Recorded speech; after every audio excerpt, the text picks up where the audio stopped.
அனைவருக்கும் வணக்கம். ராமச்சந்திராவின் லாலாஜி மகராஜின் படைப்புகளின் முழு தொகுப்பு பாகம் 3.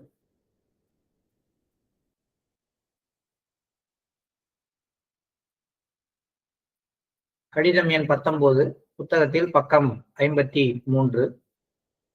இந்த கடிதம் 1930ஆம் ஆண்டு ஜனவரி மாதம் 13ஆம் நாள் எழுதப்பட்ட கடிதம். அன்பு சகோதரரே, அவர் உங்களை காப்பாராக. உங்களுடைய சூழ்நிலை பற்றிய தகவல்கள் எனக்கு தெரிவிக்கப்பட்டுள்ளன. எது நடந்தாலும் அவருடைய விருப்பப்படியே நடைபெறுகிறது. ஆகவே நீங்கள் அதை பற்றி ஏன் நினைக்கிறீர்கள், ஏன் கவலைப்படுகிறீர்கள்? நீங்கள் கடந்து கொண்டிருக்கும் சூழ்நிலைகள் நிறைய உலக அனுபவத்தையும் அதன் மாறும் தன்மையை பற்றிய அறிவையும் உங்களுக்கு வழங்குகின்றன. இதை அவருடைய பெரும் கருணையாகவே நான் கருதுகிறேன். பணியில் மேல்நிலை மற்றும் பணிக்காலம் இவற்றை பொறுத்தவரையில் ஒருவரது பணியின் மேல்நிலை கருத்தில் கொள்ளப்படாவிடில் எதன் அடிப்படையில் கலெக்டர் அலுவலகத்தால் பதவி உயர்வு கொடுக்கப்பட முடியும்? வெளிப்புற ஆதரவிற்கோ அல்லது மற்ற விஷயங்களுக்கோ என்ன உத்தரவாதம் இருக்க முடியும்? நமது முன்னேற்றத்தை அவர் அனுமதிக்கும் போது அந்த ஆதரவானது அதன் பிரகாசத்தை கற்பனை செய்ய முடியாத அளவு அதிகமாக இருக்கும். அதை நான் நிறைய அனுபவித்திருக்கிறேன். உங்களது பற்றுறுதி உறுதிப்படும் வகையில் கடவுள் உங்களிடத்தில் நம்பிக்கையை உருவாக்குவாராக. கடவுள் உங்களுக்கு தெய்வீக அறிவை ஆசியாக வழங்கட்டும். இதுவே எனது பிரார்த்தனை. உங்களிடம் ஆன்மீக ஆர்வலர்கள் வந்து கொண்டிருப்பதற்காக கடவுளுக்கு நன்றி கூறுங்கள். வர ஆர்வம் இல்லாதவர்களுக்காக பிரார்த்தனை செய்யுங்கள். நம்பிக்கை இழக்காதீர்கள். நன்னறி பாதைக்கு கடவுள் அவர்களை மீண்டும் கொண்டு வந்து சேர்ப்பாராக. தூங்கும் போது நீங்கள் விழித்திருப்பது போல் உணர்வதாக எழுதியிருந்தீர்கள். பிரமாதம். நீண்ட காலமாக நீங்கள் வேண்டும் என விரும்பியது இப்போது ஏற்பட்டிருப்பதற்காக கடவுளுக்கு 10 லட்சம் நன்றிகள். உங்களுக்கு இதை திரும்ப திரும்ப எழுதி கொண்டிருக்கிறேன். ஆனால் சொல்வதால் எந்த பயனும் இல்லை. அவர் விருப்பப்படும் பொழுது பயிற்சி இல்லாமலேயே இது நடக்கிறது. இது மிக நல்ல நிலை. இதற்காக நாம் நன்றியுடன் இருக்க வேண்டும். எண்ணங்களை விளக்க உங்கள் முயற்சி அதிகரிக்கும் போது அவை 1000 மடங்கு அதிகமாக உருவாகும் என்பதை சில தடவை நான் உங்களுக்கு எழுதியிருக்கிறேன். நல்லதோ அல்லது கெட்டதோ எண்ணங்களை நீக்குவதற்கு முயற்சி செய்யாதீர்கள். ஆன்மாவின் முன்னால் அனைத்து வகை எண்ணங்களும் வருகின்றன. இவற்றில் பெரும்பாலானவை உங்களுடையவை அல்ல, உங்களோடு இருப்பவர்களால் உருவாகின்றது. அதனால் கவலைப்படாதீர்கள். பிரார்த்தனையுடன் ராமச்சந்திர, 13 ஜனவரி 1930. இதுவும் ஒரு அழகான கடிதம். இதுலயும் நிறைய வெளிப்பாடுகள் நமக்கு கிடைக்குது. முதல் விஷயம், இவர் தன்னுடைய சூழ்நிலை பற்றி மீண்டும் மாஸ்டருக்கு எழுதியிருக்காரு. அப்ப ஒரு விஷயம், இந்த சூழ்நிலை பற்றிய தகவல்கள்ல அவர் பேசுறது எது நடந்தாலும் அவருடைய விருப்பப்படியே நடைபெறுகிறது. ஆகவே நீங்கள் அதை பற்றி ஏன் நினைக்கிறீர்கள், ஏன் கவலைப்படுகிறீர்கள்? அப்போ ஒருவேளை இன்னும் ப்ரொமோஷன் கொடுக்கப்படல, அதுக்கான வேலைகள் நடந்துகிட்டு இருக்கு, தனக்கு பதிலா வேற யாருக்காவது ப்ரொமோஷன் கொடுத்துருவாங்களோ அப்படின்னு அவருக்கு ஒரு கவலை இருக்கலாம். அதை பற்றி சொல்லி இருந்திருக்கலாம். இந்த மாதிரி ஒரு சிச்சுவேஷன் நம்ம மைண்ட்ல இருக்கும் பொழுது நமக்கு இந்த கடிதத்திலிருந்து பதில் கிடைக்கும். ஸோ அடுத்த ஆபீஸ்ல அடுத்த பொசிஷன்ல நம்ம இருக்கோம். ஒருவேளை நம்மளுக்கு கொடுக்குறாங்களா, இல்ல நம்மளை ஓவர் கம் பண்ணி வேற யாருக்காவது சிபாரிசின் அடிப்படையில கொடுத்துருவாங்களா அப்படின்னு நமக்கு ஒரு ஆசிலேஷன். நம்ம பையனுக்கு கிடைக்க வேண்டிய ஒரு சீட்டு, நம்ம பொண்ணுக்கு கிடைக்க வேண்டிய சீட்டை சிபாரிசு அடிப்படையில வேற யாராவது தட்டிட்டு போயிடுவாங்களா அப்படின்னு ஒரு பயம். இது மாதிரி எல்லாம் பெற்றோராக, ஒரு அலுவலக ஊழியராக அல்லது பிசினஸ்ல தனக்கு கிடைக்கக்கூடிய ஒரு கான்ட்ராக்ட், ஏதோ ஒரு காரணத்தினால வேற யாருக்காவது போயிடுமோ என்னமோ. இந்த மாதிரியான ஒரு ஒரு மனநிலை வந்துருச்சு அப்படின்னாலே அந்த நிகழ்ச்சி நடக்கிற வரைக்கும் தூக்கம் வராது. கவலையாகத்தான் இருக்கும். யார பார்த்தாலும் சந்தேகமா இருக்கும். எது நடந்தாலும் அது வந்து இப்படி ஆயிடுமோங்கிற ஒரு பயம் இருக்கும். இது வந்து நம்முடைய ஒரு மனநிலை. நம்ம இத சிறிய அளவிலேயோ அல்லது பெரிய அளவிலேயோ நம்ம ஒவ்வொருத்தருமே ஏதோ ஒரு காலகட்டத்துல எதிர்நோக்கி இருக்கோம். இந்த கடிதம் எழுதுறவரும் அதேதான். இவருதான் நம்ம தொடர்ச்சியா முதல் கடிதத்திலேருந்து ஆரம்பிச்சு இவருடைய கடிதங்கள்ல தான் மிக பெரும்பாலான விஷயங்களை நம்ம பார்க்கிறோம். இந்த கடிதம் இதுவும் இந்த அவருதான் முதல்ல இருந்து ஒருத்தர் குறை சொல்லும் பழக்கத்தோட இருந்தார் இல்லையா? அது நம்ம மதன் மோகன்லால்னு எடுத்துக்கிட்டோம். அவரோ அல்லது இன்னொருத்தர் யாரோ ஒருத்தர். அவருடைய கடிதங்களுடைய தொடர்ச்சியாகத்தான் நம்ம இதையும் பார்க்கிறோம். அப்படி பார்க்கும் பொழுது லாலாஜி முதல்ல இருந்து ஒரே விஷயத்தை தான் வலியுறுத்துறாரு. எது நடந்தாலும் அவர் விருப்பப்படியே நடைபெறுகிறது. இந்த மனநிலையை கொண்டு வர்றதுக்கு நாம முயற்சி பண்ண வேண்டும். எது நடந்தாலும் சரி, சந்தோஷமான ஒரு விஷயம் அல்லது நமக்கு பிடிக்காத ஒரு விஷயம், நமக்கு பிடிச்ச இடத்துக்கு ஒரு டிரான்ஸ்ஃபர், இல்லைன்னா பிடிக்கவே பிடிக்காத இடத்துக்கு ஒரு டிரான்ஸ்ஃபர் நடக்குது. நம்மள ப்ரொமோட் பண்றாங்க அல்லது டீம் ப்ரொமோட் பண்றாங்க. நமக்கு கிடைக்க வேண்டிய ஒரு வாய்ப்பு இன்னொருத்தருக்கு போகுது, இல்ல இன்னொருத்தருக்கு போகும்னு நினைச்சுக்கிட்டு இருந்த வாய்ப்பை தேடி கண்டுபிடிச்சு நம்ம கிட்ட கொடுக்குறாங்க.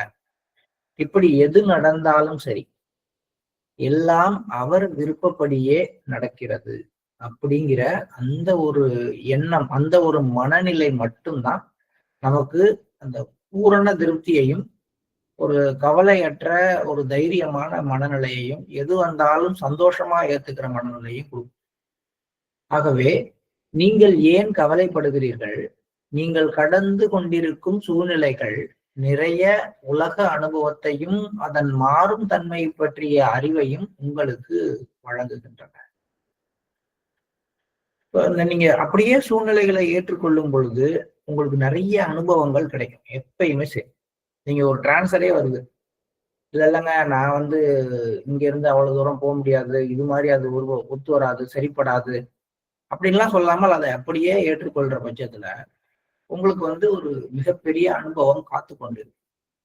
அந்த அனுபவம் வந்து உலக ரீதியான உங்களுடைய பல விஷயங்களை மாற்றும். அதோடு மட்டுமல்லமா, லாலாஜி இன்னொன்னு சொல்றாரு, உலக அனுபவத்தை தருவதோடு மட்டுமல்ல, மாறும் தன்மையை பற்றிய அறிவு, எல்லாமே மாற்றத்துக்கு உட்பட்டது அப்படிங்கிற அந்த ஒரு உணர்வை, அந்த மாதிரி ஒரு அறிவை கொடுக்கும். அதே போல நம்மளை சுற்றி இருக்கிற மனிதர்கள்ட்டையும் வந்து நீங்க வர்ற அனுபவங்களை அப்படியே ஏத்துக்கிறப்ப அவர்களுடைய மாறும் தன்மையை நம்மளால புரிந்து கொள்ள முடியும். அந்த புரிந்து கொள்ற தன்மை வந்து நம்ம நிறைய வந்து கீழே இருந்து மேல போறவங்கள்ட்ட நம்ம நிறைய பார்ப்போம். ஒரு நம்மளோட இருந்துட்டு நம்மளோட வந்து அடுத்த அதிகார நிலைமைக்கு போறாங்க, ஒரு ப்ரொமோஷன்ல நம்மளுக்கு ஆபீசர் ஆகுறாங்க அப்படின்னா அது வரைக்கும் அவங்க பழகின விதமும் அதுக்கப்புறம் அவங்க பழகுற விதமும் என்டையர்லி டிஃப்ரெண்டா இருக்கும். அது வரைக்கும் அவங்க நம்மள்ட்ட பேசின விதங்கள் எல்லாமே மாறிடும். அதே போல வேற ஒரு இடத்துல உயர்வான இடத்துல இருந்து கீழே இறங்குறவங்களுடைய நிலைமையும் என்டையரா மாறிடும். இதெல்லாம் நம்ம அப்படியே பார்த்து நம்ம அப்படியே ஏத்துக்கும் பொழுது நமக்கு ரெண்டு விஷயங்கள் நல்லா தெரியுது அப்படிங்கிறார். உங்கள்கிட்ட எது வருதோ அதை விருப்பப்படியே ஏத்துக்குங்க. அப்படி ஏற்றுக்கொள்கின்ற பட்சத்தில் உங்களுக்கு அது உலக அனுபவத்தை கொடுக்கும், அதன் மாறும் தன்மை பற்றிய அறிவை கொடுக்கும். இது ரெண்டும் சாதாரண விஷயம் இல்லை. இது ரெண்டும் அவருடைய பெரும் கருணையினாலேயே நடைபெறுகின்றன.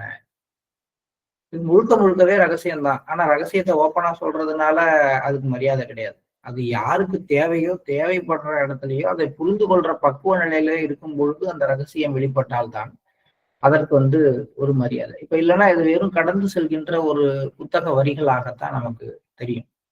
ராமானுஜருடைய நான் அடிக்கடி சொல்றது அப்படிதான். அவர் வந்து ஓம் நமோ நாராயணாங்கிறது தான் ரகசியங்கிறத தெரிஞ்சுக்கிட்டாரு. அதை போய் கோயில் முன்னாடி நின்று ஊருக்கே சொல்ல வச்சாருன்றதெல்லாம் சரி. அதை கேட்ட எத்தனை பேர் முக்தி அடைஞ்சாங்க அப்படிங்கிறதுதான் கேள்வி. இவ்வளவுதானா? நான் சொல்லி பார்த்தேன்ப்பா, ஒன்னும் வரலைய, சும்மா ஏமாத்துறாங்கப்பா அப்படித்தான் சொல்லிட்டு போவாங்க. அப்ப ஒரு தங்கத்தை எடுத்துட்டு போயிட்டு அந்த தங்கத்தை எங்க கொடுக்கணுமோ அங்க கொடுத்து அதற்கான விலையை பெறக்கூடிய தகுதியும் தங்கத்தை பற்றிய அறிவும் தங்கத்தினுடைய பயன்பாடை பற்றிய அறிவும் இருக்கிற ஆளுக்கு தங்கம் எங்க இருக்கிற இடத்தை பற்றிய ஒரு ரகசியம் தெரிகிற பட்சத்துல அவருக்கு அது பயனுள்ளது. தங்கம்னா என்னன்னே தெரியாம, தங்கத்தை யார்கிட்ட கொடுத்தா என்ன ஆகும், அதை வந்து நம்ம வந்து என்ன செஞ்சு போட்டுக்கலாம் அப்படிங்கலாம் தெரியாம இருக்கிற ஒரு ஆளுக்கு தங்கத்தை பத்திய ரகசியம் கிடைச்சதுன்னா அவரு அது வேஸ்ட்டுப்பா, அதனால ஒன்றும் ஆகாது. அவர் ஒருவேளை ஒரு அறுவாள் மண்வெட்டி செய்யற ஆளா இருந்து அவருக்கு தங்கம் பத்தி விஷயம் தெரியும், தங்கத்தை பத்தி தெரியாம இருந்து இது மட்டும் தெரிஞ்சுன்னு வச்சுக்க, அவர் என்ன பண்ணுவாரு, அறுவாள் மண்வெட்டி செஞ்சு பார்ப்பாரு. அது சரியா வராது, இது ஒண்ணுக்கும் தெரியாது, ஓரம் தூக்கி போடுப்பா, இது ஒண்ணுக்கும் ஆகாது. இது மாதிரிதான் ஆன்மீக ரகசியங்களும். இப்ப லாலாஜி சொல்ற இந்த விஷயங்கள் நமக்கு சரியான ஒரு பக்குவ நிலை அவருடைய பெருங்கருணையால் அருளப்பட்டால், அப்ப நம்ம அதை உணர்வு பூர்வமாக ஏற்றுக்கொண்டு மாஸ்டருடைய விருப்பப்படி நமக்கு வருது அப்படிங்கிறத புரிந்து கொண்டால், நம்ம மிகப்பெரிய உலக அனுபவத்தையும் அதன் மாறும் தன்மையை பெற்ற அறிவையும் பெறுவோம். இது அவருடைய பெருங்கருணையாகும் சொல்றார் லாலாஜி. அது உண்மைதான். அடுத்தது பணியில் மேல்நிலை. மேல்நிலைங்கிறது அதாவது வந்து சீனியாரிட்டியை பத்தி சொல்றாங்க. பணி மூப்புன்னு நம்ம சொல்லுவோம். பணியில் மூப்பு நிலை மற்றும் பணிக்காலம், சர்வீஸ் பீரியட், இவற்றை பொறுத்தவரையில் ஒருத்தருக்கு ப்ரொமோஷன் கொடுக்குறப்ப எதை பத்தி சொல்லுவாங்க, அவங்களுடைய சர்வீஸ் எடுத்துக்குவாங்க, அவங்களுடைய சீனியாரிட்டி எடுத்துக்குவாங்க. ஒட்டு மொத்தமா அவர் எவ்வளவு நாள் சர்வீஸ் பண்ணியிருக்காரு, அதுல வந்து இந்த பதவியில இருக்கிற பதவியில அவர் வந்து எவ்வளவு காலம் சர்வீஸ் இருக்கு, அவரோட மற்றவங்களோட சர்வீஸோட கம்பேர் பண்ணும்பொழுது யாரு சீனியர் பர்சன், இதெல்லாம் பார்த்துதான் ப்ரமோஷன் கொடுப்பாங்க. அதனால இவர் வந்து ஒரு கவலையோட இருக்கும்பொழுது லாலாஜி சொல்றாரு, ஏன் நீங்க எவ்வளவு கவலைப்படுறீங்க, சீனியாரிட்டி பார்க்காம சர்வீஸ் பார்க்காம வேற எதன் அடிப்படையில உங்களால வந்து ஒரு பதவிக்கு வர முடியும், அதனால உங்களுக்கு அதுக்குரிய தகுதி இருந்தால் கட்டாயமாக உங்களுக்கு தான் அந்த பதவி கிடைக்கும், நீங்க கவலைப்பட வேண்டாம். பணியில் மேல்நிலை மற்றும் பணிக்காலம் இவற்றை பொறுத்தவரையில் ஒருவரது பணியில் மேல்நிலை கருத்தில் கொள்ளப்படாவிட்டால் எதன் அடிப்படையில் கலெக்டர் அலுவலகத்தால் பதவி உயர்வு கொடுக்க முடியும்? வெளிப்புற ஆதரவிற்கோ அல்லது மற்ற விஷயங்களுக்கோ என்ன உத்தரவாதம் இருக்கும்? ஒரு சிபாரிசு சொல்றாங்க, அல்லது வந்து கலெக்டருக்கு ரொம்ப பிடிச்சவரா இருக்கிறாரு அப்படின்னா இது வந்து எந்த அளவுக்கு வந்து கேரண்டிய சொல்ல முடியும், இது கலெக்டருக்கு பிடிச்சவரு, இல்லைன்னா இவருடைய சிபாரிசு கடிதத்தினால இவருக்கு முன்னாடி கொடுத்துருவாங்க அப்படிலாம் எப்படி சொல்ல முடியும்? சொல்ல முடியாது. ஆக அது முறைப்படி நடக்கும் பொழுது, அது வந்து அதுக்கான எல்லா தகுதியும் இருக்கும் பொழுது, அவருடைய கருணையும் இருக்கும் பொழுது அந்த மாற்றம் கட்டாயம் நிகழ்ந்தே தீரும். அதுக்கு அடுத்த வரிகள் தான் இதுல ஹைலைட்டான வரிகள். நமது முன்னேற்றத்தை அவர் அனுமதிக்கும் போது, அந்த முன்னேற்றம் வந்து இது ரொம்பவும் என்னை கவர்ந்த வார்த்தைகள். நமது முன்னேற்றத்தை அவர் அனுமதிக்கும் போது அந்த ஆதரவானது அதன் பிரகாசத்தை கற்பனை செய்ய முடியாத அளவுக்கு அதிகமானதாக இருக்கும். நான் நிறைய இதை அனுபவித்திருக்கிறேன், நானும் இதை நிறைய அனுபவிச்சிருக்கேன், நீங்களும் அனுபவிச்சிருக்கீங்க. ஒரு விஷயத்தை மாஸ்டர் நமக்கு கொடுக்கணும்னு விரும்பி அதை கொடுக்கும் பொழுது, அது ஆன்மீக முன்னேற்றமாக இருந்தாலும் சரி, அல்லது மிஷன்ல ஒரு பொறுப்பாக இருந்தாலும் சரி, அல்லது நமக்கு வந்து நம்முடைய உலகியல் வாழ்க்கையில நமக்கு ஒரு வேலையை கொடுக்கறதோ, அல்லது வந்து ஒரு பதவி உயர்வை கொடுக்கறதோ, அல்லது நமக்கு ஒரு சொத்து கொடுக்கறதோ, கூட ஒரு வீடோ ஒரு நிலமோ வாங்குறதுக்கோ வந்து இது எல்லாத்துக்குமே மாஸ்டருடைய அனுமதி கிடைச்சி அதை செய்யும் பொழுது அந்த ஆதரவு வந்து கற்பனை செய்ய முடியாத அளவுக்கு பிரகாசமானதாக இருக்கும். அப்ப எப்படி இருக்கும் அந்த ஆதரவுலாம் பாத்தீங்கன்னா, நீங்க போற இடத்துல எல்லாம் உங்களுக்கு தேவையான விஷயங்கள் எல்லாம் முன்கூட்டியே நடந்திருக்கிறதையும், நீங்க எந்த விதமான ஒரு பெரிய முயற்சியும் இல்லாமல் மிக எளிதாக அதை கைக்கொள்வதையும் பார்க்கலாம். அப்படி ஒண்ணு நடக்குது அப்படின்னா அவர் வந்து நமது அந்த முன்னேற்றத்தை அனுமதிக்கிறார். நம்ம வெயிட் பண்ணி அதுக்கான சூழ்நிலை வரும் பொழுது அது மாஸ்டர் கொடுத்தது அப்படிங்கிற அந்த மனநிலையோடு அதை அணுகும் பொழுது அது வந்து அவ்வளவு அற்புதமா அப்படியே அந்த ஒரு பழம் எப்படி மரத்துல இருந்து அப்படி நல்லா முழுசா வந்து கனிந்த நிலைமையில தானாகவே மரத்துல இருந்து விடுபட்டு நம்ம மடியில வந்து விழுற மாதிரி நமக்கு தேவையான அந்த முன்னேற்றம் அவ்வளவு எளிமையாக மட்டுமல்ல, பிறர் வந்து பொறாமைப்படத்தக்க வகையில் இல்லாமல், பிறர் வந்து மகிழ்ச்சி அடையத்தக்க வகையில், அதுக்கு உங்களுக்கு எல்லா தகுதியும் இருக்கு அப்படின்னு பாராட்டுற வகையில் அந்த மாதிரி ஒரு சூழல்ல அது கிடைக்கும். அது நீங்க ஒரு சொத்து வாங்குறப்ப கூட அதை நீங்க அனுபவிக்கலாம். அதே போல உங்க வாழ்க்கையில திருமணம் அப்படிங்கிற ஒரு விஷயம் நடக்கும் பொழுது அதை அனுபவிக்கலாம். அல்லது வந்து ஒரு வேலை கிடைக்கும் பொழுது, ஒரு பதவி உயர்வு கிடைக்கும் பொழுது, அல்லது ஆசிரமத்திலேயோ மிஷன்லயோ ஒரு பொறுப்பு கொடுக்கும் பொழுது, ஒரு சென்டர் இன்சார்ஜாக, ஒரு டிஸ்ட்ரிக்ட் கோஆர்டினேட்டராக, தாலுக் கோஆர்டினேட்டராக, ஒரு ஜோனல் கோஆர்டினேட்டராக எல்லாம் பொறுப்பு கொடுக்கப்படும் பொழுது, அதுக்கு மாஸ்டர்கிட்ட இருந்து உள்புறமா கிடைக்கிற ஆதரவும், சுற்றி இருக்கிறவர்கள்ட்ட இருந்து வெளிப்புறமா கிடைக்கிற ஆதரவையும் பார்க்கும் பொழுது, அது கற்பனை செய்ய முடியாத அளவு பிரகாசம் கொடுப்பதாக இருக்கும். இதுக்கு அவருடைய அனுமதி வேணுங்கிறது ஒரு விஷயம். நாம அதை ஏந்தி வாங்கிக்கிறோமா, இல்ல பயத்தோட வாங்கிக்கிறோமா, கவலையோட வாங்கிக்கிறோமா அப்படிங்கிறது இன்னொரு விஷயம். இது ரெண்டும் ஒன்னாக வேண்டும். முதல் விஷயத்த சொல்லிட்டார் அங்கவே. எல்லாம் அவருடைய விருப்பப்படி நடைபெறுகிறது. அவருடைய பெருங்கருணையினால் உலக அனுபவமும் மாறும் தன்மை பற்றிய அறிவும் உங்களுக்கு கிடைக்க இருக்குது. இந்த ரெண்டு மனோபாவத்தோட நாம இருக்கும் பொழுது நம்முடைய முன்னேற்றம் அவரால் அனுமதிக்கிற அந்த சூழ்நிலை வரைக்கும் காத்திருக்கும் பொழுது பறக்காம அதுக்காக ரொம்பவும் பிரயத்தனப்படாமல் இன்னைக்கு நடக்கலன்னா நாளைக்கு நடக்கட்டும், என்னுடைய முயற்சி என்னோடது, எப்ப நடக்குதுங்கிறது அவருடையது, அந்த மாதிரி ஒரு மனநிலை தான் நமக்கு இருக்கிறது இல்லை.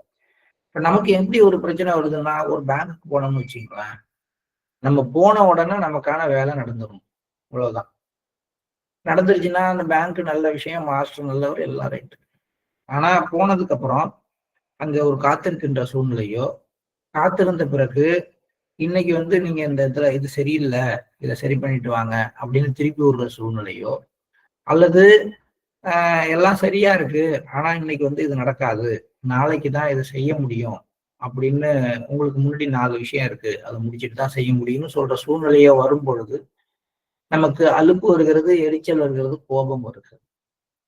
ஆனால் அதை எப்படி எதிர்கொள்ளணும்னா, மாஸ்டருடைய விருப்பப்படிதான் இது நடக்குது, நாளைக்கு வர சொல்றாங்க போவோம், நாளைக்கு போக முடியல என்னால, அதுவும் மாஸ்டருடைய விருப்பம் தான், நாளை மறுநாள் போவோம். அப்ப முயற்சியை மட்டும் மேற்கொண்டு அது இன்னைக்கு நடக்கலன்னா அது மாஸ்டருடைய விருப்பம், அது நாளைக்கு நடக்கும். ஏன்னா இன்னைக்கு நடந்தால் அதனுடைய தொடர்ச்சியான விளைவுகள், கான்சிக்வன்சஸ் சொல்றோம்ல, அது வேற மாதிரி இருக்கும். அது நாளைக்கு நடந்தால் அதற்கான விளைவுகள் வேற மாதிரி இருக்கும். அது நமக்கு தெரியாது.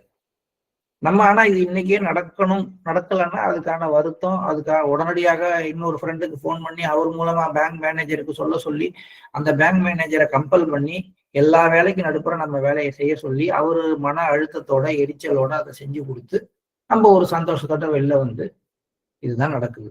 அது பேங்குக்கு போனாலும் சரி, போஸ்ட் ஆஃபீஸ் போனாலும் சரி, அல்லது வந்து வேற ஏதாவது ஒரு முக்கியமான நிகழ்ச்சிக்காக போறோம், அது நடக்கல அப்படின்னா உடனடியாக நம்ம சிபாரிசை எதிர்பார்க்கிறோம். அதுவும் வந்து ஆன்மீக ரீதியான இந்த இயக்கத்துல வந்து இருந்துகிட்டு நமக்கு தெரிஞ்சவர் வந்து அங்க இருக்காரு, இங்க இருக்காரு, அவரை பிடிச்சி உடனடியா அந்த வேலையை முடிச்சுக்குவோம். ஏன்னா அவர் அபியாசி, என்னுடைய பிரிசெப்டர் வந்து இப்படி இந்த பொறுப்புல இருக்காரு, நான் அவர்கிட்ட சொல்லி கெடுத்து முடிச்சுக்கலாம், இப்படி எல்லாம் தான் நம்ம பாக்குறோம். இது தவறு கிடையாது. ஆனால் இது வந்து ஒரு விஷயத்தை வற்புறுத்தி நடக்க வைக்கிற விஷயமா இருக்கக்கூடாது. அதுல என்ன தவறு? இப்ப எனக்கு தெரிஞ்ச ஒருத்தர், ஒரு பிரிசெப்டர், ஒரு கலெக்டர் ஆபீஸ்லயோ அல்லது வந்து ஒரு பேங்க்லயோ ஒர்க் பண்றாரு. நான் அவர்கிட்ட போய் இது மாதிரி நான் வந்திருக்கேன், நீங்க செய்யுங்க அப்படின்னு சொல்லி கேட்கறதுல ஒன்றும் தவறு கிடையாது, தெரிஞ்சவங்க ஒரு உதவி. ஆனால் ஒரு விஷயம் நடக்க மறுக்கும் பொழுது அவருக்கு அழுத்தம் கொடுத்து அதன் மூலமாக அந்த விஷயத்தை உடனடியாக நடத்துற அந்த தவறை தான் நம்ம செய்யக்கூடாது. அங்கதான் ஒரு பிரச்சனை இருக்கு. அப்ப அது இயல்பா நடக்க விடும் பொழுது நீங்க உங்களுக்கு தெரிஞ்சவரையோ, உங்க பிரிசெப்டரையோ, உங்க அபியாசியையோ, யாரை வேணாலும் பயன்படுத்திங்க, யாரை வேணாலும் வணக்கம் வைங்க, அவங்கள கூப்பிட்டு போய் அந்த வேலையை செய்யுங்க. ஆனால் அழுத்தம் கொடுக்காமல் இருக்கும் பொழுது, மாஸ்டருடைய ஆதரவோடு அந்த விஷயம் என்னைக்கு அரங்கேறுதோ அப்ப அது ரொம்ப பிரகாசமானதாக, அதனுடைய தொடர் விளைவுகள் மிகவும் விரும்பத்தக்கதாக இருக்கும். இது 2வது விஷயம். 3வது, இதுக்கு என்ன தேவைன்னு 3வது சொல்றாரு. இப்ப இந்த மாதிரி இது 2 விஷயமும் அதாவது வந்து மாஸ்டருடைய விருப்பப்படிதான் இது நடக்கிறது அப்படிங்கிற விஷயமும், அவர் நமது முன்னேற்றத்தை ஆதரிக்கும் பொழுது அந்த ஆதரவு மிக பிரகாசமாக இருக்கும் அப்படிங்கிற விஷயமும் எப்ப வரும்னு கேட்டா அவர் மீது பற்றுறுதி இருக்கும் பொழுது ஏற்படும். அப்ப பற்றுறுதி உள்ளவர்களுடைய மனநிலை அது அப்படிங்கிறது தான் லாலாஜி இதுலன்னு சொல்றாரு. அதனால விளைவுகள் ரெண்டையும் சொல்லிட்டு அந்த விளைவுகள் ஏற்படட்டும்னு அவர் சொல்ல, அந்த விளைவுகளுக்கு அடிப்படையான விஷயத்திற்காக அவர் வந்து ஒரு சஜஷன் கொடுக்குறார். அது போன்ற ஒரு பற்றுறுதி, இந்த மாதிரி மனநிலையை உருவாக்குகின்ற ஒரு பற்றுறுதி உங்களிடம் உறுதிப்பட வேண்டும். அப்படி உறுதிப்படும் வகையில் கடவுள் உங்களிடத்தில் நம்பிக்கையை உருவாக்குவாராக. இது இது வந்து ஒரு தொடர்ச்சிங்க. மனுஷனுக்கு முதல்ல பற்றுறுதி வேணும்னா அதுக்கு அடிப்படையில நம்பிக்கை வேணும். ஆக நம்ம ஒர்க் பண்றது பற்றுறுதி மேல கிடையாது. நம்ம ஒர்க் பண்றது வந்து இந்த இந்த மனநிலையை கட்டாயமாக உருவாக்கி கொள்வதில் கிடையாது. நம்ம அடிப்படையில நம்பிக்கையை வளர்த்துக் கொள்வதில் தான் இது இருக்குது. அப்ப சின்ன சின்ன விஷயங்கள்ல நம்பிக்கையை வளர்க்க வேண்டும். அது வீட்டுல இருந்து போய் ஒரு பொருள் கடையில வாங்கிட்டு வர்ற விஷயமா இருந்தா கூட மாஸ்டருடைய விருப்பப்படி இந்த பொருள் எனக்கு கிடைக்குது. இந்த பிராண்டு ஷர்ட் வேணும்னு கேட்கும் பொழுது அதுக்கு போல வேற ஒரு பிராண்டு கிடைக்குது அப்படின்னா அது மாஸ்டருடைய விருப்பம். இந்த போனை வாங்கிட்டு வரேன், அது எனக்கு பிடிச்ச மாதிரி இல்லை அப்படின்னா பரவாயில்ல, மாஸ்டருடைய விருப்பம் அப்படின்னு ஒரு 10 நாள் பழகின பிறகுதான் அந்த போனினுடைய ஸ்பெஷாலிட்டி நமக்கு புரிய ஆரம்பிக்கும். ரொம்ப ரொம்ப முக்கியம் வந்து பெண்களுக்கு தான். அது வந்து நம்ம குரூப்ல இல்லாத அந்த இளம் பெண்களுக்கு தான். அவர்களுக்கோ அல்லது இளம் ஆண்களுக்குமான ஒரு விஷயம் என்ன அப்படின்னு கேட்டா, தங்களுடைய திருமணம் அப்படிங்கிற உறவுல எது நடந்தாலும் அவருடைய விருப்பப்படியே நடக்கிறது. அவருடைய விருப்பப்படி அமைகின்ற இந்த திருமணமானது எனக்கு இந்த உலக அனுபவத்தையும் அதன் மாறும் தன்மை பற்றிய அறிவையும் கொடுப்பதற்காக பெரும் கருணையால் அவரால் அருளப்பட்டதுங்கிற அந்த மனநிலை ஒருவேளை அவர்களுக்கு அருளப்பட்டால், அதற்கு அவங்க வந்து ரெடியாக இருந்தால் அவர்களுடைய ஆன்மீக முன்னேற்றம் மிக பிரகாசமானதாக. ஏன்னா திருமணம் போல ஆன்மீக முன்னேற்றத்தை வந்து வேற ஒரு பாதையில கொண்டு போற எந்த விஷயமுமே கிடையாது. நமக்கு வந்து அது அனுபவத்தின் மூலமாக மட்டும்தான் நமக்கு புரியும். சோ இதுக்கெல்லாம் என்ன வேணும்? அடிப்படையில நம்பிக்கை வேண்டும். ஒருத்தட்ட யார்கிட்ட நம்பிக்கை இருக்கிறதோ அந்த நம்பிக்கை தான் மெல்ல மெல்லமாக வலுப்பெறும் பொழுது பற்றுறுதியாக மாறுகிறது. அதனாலதான் 9 பிரேயர்ல உண்மையான நம்பிக்கை அனைவரிடமும் உருவாகிறது அப்படின்னு நம்ம பிரார்த்தனை பண்றோம். இங்கேயும் லாலாஜி அதே நம்பிக்கைக்காக தான் சொல்றார். அப்ப அந்த உண்மையான நம்பிக்கை தான் பற்றுறுதியாக மாறும். யாரிடம் பற்றுறுதி வலுப்படுகிறதோ அவர் வந்து எல்லாவும் மாஸ்டருடைய விருப்பப்படி நடக்கிறதுன்னு ஏத்துக்குவாரு. யார் ஒருவர் எல்லாமே மாஸ்டருடைய விருப்பப்படி நடக்குதுன்னு ஏத்துக்கிறாரோ அவருடைய முன்னேற்றம் மிக பிரகாசமானதாக இருக்கும். ஆக கடவுள் உங்களுக்கு தெய்வீக அறிவை ஆசியாக வழங்கட்டும். அப்ப டிவைன் விஸ்டம்னா என்னன்னா இதுதாங்கிறார். அந்த விளைவுகளை உருவாக்கக்கூடியது இந்த பற்றுறுதி. இந்த பற்றுறுதிக்கு அடிப்படையானது இந்த நம்பிக்கை. இந்த நம்பிக்கையை வளர்த்து கொள்வதற்கானதுதான் தெய்வீக அறிவு. இதுவே எனது பிரார்த்தனை. அப்போ ஒரு பிரார்த்தனை எவ்வளவு ஆழத்துல இருக்கணும்? ஒருத்தருக்கு ஒரு விஷயம் கிடைக்கணும்னா அதற்காக பிரார்த்தனை பண்றதுங்கிறது எல்லாருடைய மனநிலை. குருவோட மனநிலை அதன் வேரில் நீர் விடுவதாக இருக்குது. எவ்வளவு ஒரு அற்புதம்! இது ஒரு ரகசியம். நம்மளும் பிரார்த்தனை பண்றோம். ஒருத்தருக்கு உடம்பு சரியா இல்லை அப்படின்னா உடனே சரியாயிடணும் அப்படின்னு நம்ம பிரார்த்தனை பண்றோம். உடனே சரியாயிடணும். ஒருத்தருக்கு உடனே அந்த வேலை கிடைச்சிடணும்னு நம்ம பிரார்த்தனை பண்றோம். ஏன் பஸ் டிக்கெட் தீபாவளிக்கு போறதுக்கு கிடைக்கலன்னா மாஸ்டருடைய அருளால எனக்கு பஸ் டிக்கெட் கிடைச்சிடணும்னு பிரார்த்தனை பண்றோம். நம்ம பிரார்த்தனை ரொம்ப வெளிப்படையாக வெளிமட்டத்துல ரொம்ப மேல் மட்டத்துல இருக்கு. அந்த பஸ்ல போறது அவருக்கு நல்லதான்னு கூட எனக்கு தெரியாம அந்த பஸ் டிக்கெட்டுக்காக பிரார்த்தனை பண்றது எவ்வளவு முட்டாள்தான். அல்ல அந்த ட்ரெயின்ல போறது அவருக்கு அந்த பிரயாணம்ங்கிறது அவருடைய உடலுக்கும் அவருடைய சூழ்நிலைக்கும் நல்லதா கெட்டதான்னு தெரியாம அந்த ட்ரெயின் அவருக்கு கிடைக்கட்டும்னு பிரார்த்தனை பண்றது எவ்வளவு முட்டாள். அதுக்கு எப்படி இருக்கணும்? அவருக்கு எது சரியானதோ அது உங்களுடைய பெரும் கருணையால் நிகழட்டும் மாஸ்டர் அப்படிதானே பிரார்த்தனை பண்ணணும். அப்படி பிரார்த்தனை பண்ணோம்னா நமக்கு 2 விஷயம் தேவை. என்னன்னு கேட்டா, முழுக்க முழுக்க அவர் வந்து மாஸ்டருடைய ஒரு கண்காணிப்புல பாதுகாப்புல இருக்கிறார் அப்படிங்கிற ஒரு நம்பிக்கை இருக்கும். 2வது விஷயம், மாஸ்டர் அவரை சரியான விதத்துல எல்லா இடத்துக்கும் கூட்டிட்டு போவாருங்கிற நம்பிக்கை இருக்கு. இந்த தெய்வீக அறிவோட யார் ஒருத்தர் இருக்கிறாரோ அவருடைய பிரார்த்தனை வேற மட்டத்துல இருக்கும். அது உடல்நிலை சரியில்லாதவர்களுக்காக இருந்தாலும் சரி, அல்லது வந்து உலக அளவுல துன்பப்படுறவங்களுக்காக இருந்தாலும் சரி, பாருங்களேன், அவர் ஒரு கவலையில ஒருத்தர் லெட்டர் எழுதுறாரு. நம்மளா இருந்தா என்ன சொல்லுவோம்? கவலைப்படாதீங்க, உங்க கவலை எல்லாம் சரியா போயிடும். லாலாஜி உங்களுக்கு தெய்வீக அறிவை கடவுள் வழங்குவாராக அப்படின்னு பிரார்த்தனை பண்றாரு. அப்போ பாருங்க, பிரார்த்தனையுடைய அடிப்படை எங்க இருக்கு? அப்போ ஒருத்தருக்கு இந்த மாதிரி மனதளவுல நிறைய தன்னையே குழப்பிக்கிறவருக்கான சரியான பிரார்த்தனை, உங்களிடம் பற்றுறுதியும் நம்பிக்கையும் உருவாகும் வகையில உங்களுடைய தெய்வீக அறிவை மாஸ்டர் உங்களுக்கு வழங்கட்டும் அப்படிங்கிறது தான். தன்னைத்தானே குழப்பிக் கொள்பவர்களுக்கு, தன்னைத்தானே சிக்கலாக சிந்தித்து அதுக்குள்ளார மாட்டிக்கிறவங்களுக்கு நம்மளுடைய பிரார்த்தனை இப்படிப்பட்டதாக இருப்போம். நம்ம சுத்தி பார்ப்போம், நம்மளும் அப்படி இருப்போம். நம்ம இப்படி குழப்பிக்கிறது நமக்கு தெரியாது. ஆனா நம்மை சுற்றி இருக்கிறவங்கள இது மாதிரி தனக்குத்தானாகவே சூனியம் வைத்துக் கொள்வதுன்னு சொல்லுவோம் விளையாட்டா.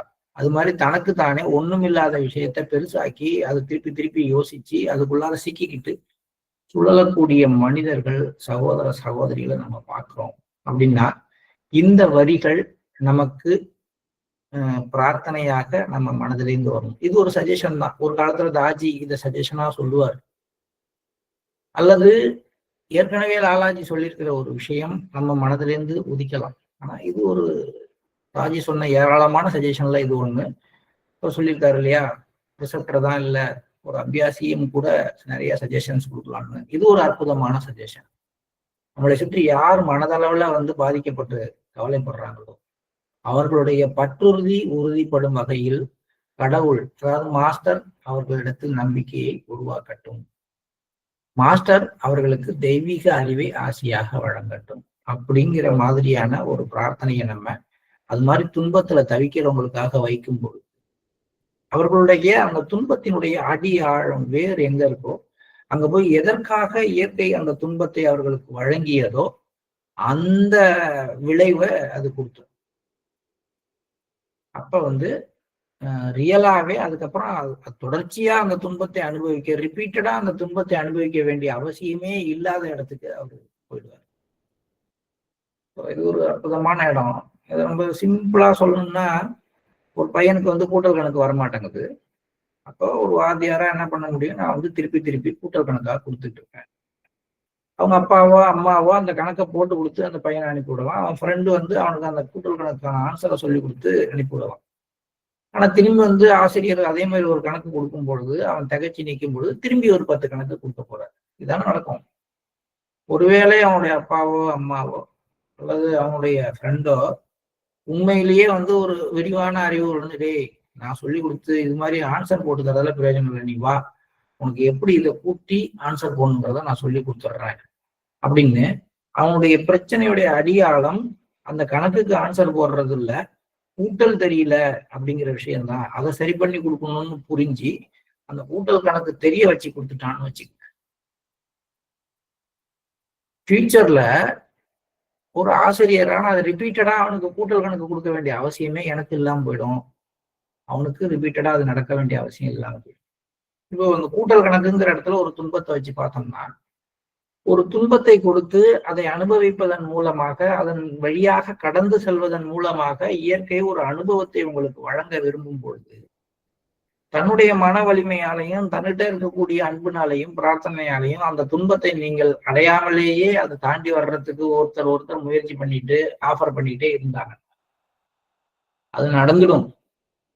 ஆனா திரும்பியும் அந்த துன்பம் ரிப்பீட்டடா வேற வடிவில் உங்களுக்கு வந்துகிட்டே இருக்கும். எத்தனை தடவை யாரும் உங்களுக்கு பிரார்த்தனை பண்ணி, இப்ப மாஸ்டரே இருக்கிறார், மாஸ்டர் எனக்கு இந்த ஊருக்கு டிரான்ஸ்ஃபர் கிடைச்சிருச்சு, என்னால ஒன்றும் பண்ண முடியல, நீங்க தான் ஹெல்ப் பண்ணணும்னு நேரா போய் நின்று பேசினா அவர் ஒரு கருணையில சரின்னு கூட சொல்லிடலாம். ஆனா திரும்பி இன்னொரு டிரான்ஸ்ஃபர் வந்துட்டார். அப்ப வெளிப்புறமான உதவிகள் பெரும்பாலும் நம்முடைய உலக அனுபவத்தை நாம ஏற்க விடாமல் செய்கின்றன. இதுதான் தெய்வீக அறிவு. அப்ப என்ன வருகிறதோ அது அப்படியே அவர் கொடுத்ததாக உள்வாங்கி அதை முழுமையாக ஜாய்ஃபுல்லா அனுபவிச்சு நீங்க வெளியில போகும்பொழுது அவருடைய முன்னேற்றத்திற்கான ஆதரவு நமக்குள்ளார நின்று நம்முடைய பற்றுறுதியை வலுப்படுத்தி நமக்குள்ளார அந்த தெய்வீக அறிவை மேலும் வளர செய்கின்றது. இப்ப நம்முடைய பிரார்த்தனை எல்லாரிடமும் அந்த தெய்வீக அறிவானது வளரட்டும். இன்னைக்கு நம்முடைய பிரார்த்தனை, நம்ம இப்போ உட்கார போற எல்லாருடைய பிரார்த்தனையும் என்னவாக இருக்க வேண்டும்னா, நம் அனைவரிடமும் மாஸ்டர் நம்பிக்கையை உருவாக்கட்டும். அதற்கான தெய்வீக அறிவை ஆசியாக வழங்கட்டும். இந்த ஆசீர்வாதம் ஒரு தீபாவளிக்கு அடுத்த நாள் நம்ம ஆரம்பிக்கும் பொழுது ஒரு அருமையான ஆசீர்வாதம் நமக்கு மாஸ்டர்ட்ட இருந்து கிடைக்குது. இது கூட ஒரு என்லைட்மெண்ட்டுக்கான ஒரு படியாக இருக்கலாம். ஆக எல்லாரிடமும் உண்மையான அந்த தெய்வீக அறிவு மலரட்டும் அப்படிங்கிற ஒரு பிரார்த்தனையோடு காலை நேர தியானத்திற்கு செல்வோம். We start meditation.